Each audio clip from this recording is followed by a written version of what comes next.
నేను ప్రతిపాదించిన గద్దరన్న కావచ్చు, చుక్కా రామయ్య గారు కావచ్చు, అందశ్రీ గారు కావచ్చు, గోరెట వెంకన్న కావచ్చు, జయధీర్ తిరుమలరావు గారు కావచ్చు, ఎవరు ఎందులో తక్కువ అని నేను అడుగుతున్నా. పక్క రాష్ట్రంలో 5 మందికి ఇచ్చిండ్రు.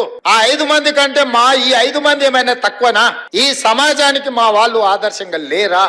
నేను ఒక పద్ధతిలో ప్రధానమంత్రి గారికి మా ఆలోచనను, మా బాధను, మా నిరసనను కేంద్ర ప్రభుత్వానికి ఒక వేదిక మీద నుంచి తెలియజెప్పి లేఖ రాస్తున్నామని చెప్పి, కేంద్ర ప్రభుత్వం జరిగిన తప్పును సవరించుకొని భవిష్యత్తులో అయినా సరిదిద్దుకుంటుందని నేను భావించిన. కానీ దురదృష్టవశాత్తు కేంద్రంలో మంత్రిగా ఉండే వ్యక్తులే మేము ఇవ్వం గద్దరన్నకు మేము ఎలాంటి గౌరవించము అని మాట్లాడితే నేను ఒక్క మాట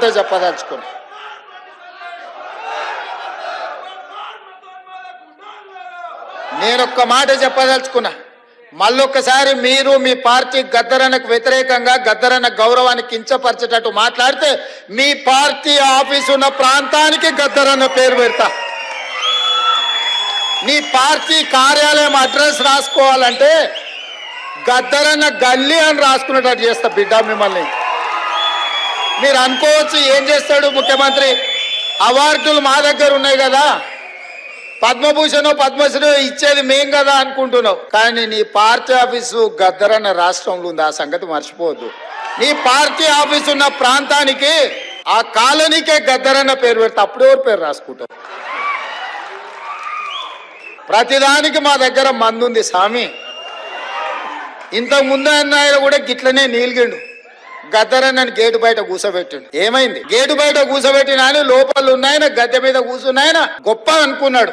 కానీ చూస్తుంటేనే ఆయన గద్దె కూలింది, గేట్లు బద్దలైనాయి. గద్దరన్న వారసులు లోపలుండ్రు. గద్దరన్నని గేటు బయట కూసబెట్టినోడు ఇవాళ గేటు దగ్గర కూర్చొని ఎవరన్నా వస్తారా అని వల్కరించడానికి ఎదురు చూస్తున్నాడు చకోర పక్షిలాగా. గాయనకే గంతగతి పడితే నీకెంత పడుతుంది స్వామి? నువ్వు అర్థం చేసుకో.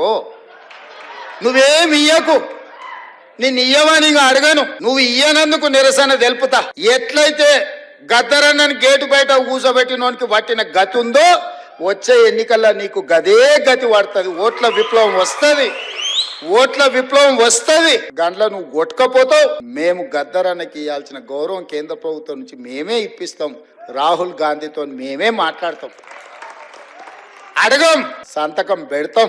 గద్దరన్న గౌరవం ఇచ్చడానికి కేంద్ర ప్రభుత్వం నుంచి నువ్వు మర్చిపో. అహంకారం అనేది మంచిది కాదు. విభేదాలు ఉండొచ్చు, సైద్ధాంతికపరమైన విభేదాలు ఉంటే. చరిత్రలో సైద్ధాంతికపరమైన విభేదాల మీద చర్చించుకున్న వాళ్ళు లేరా? గౌరవించుకున్న వాళ్ళు లేరా? మరి మీరెందుకు ఇంత అహంకారపూరితంగా వ్యవహరిస్తారు?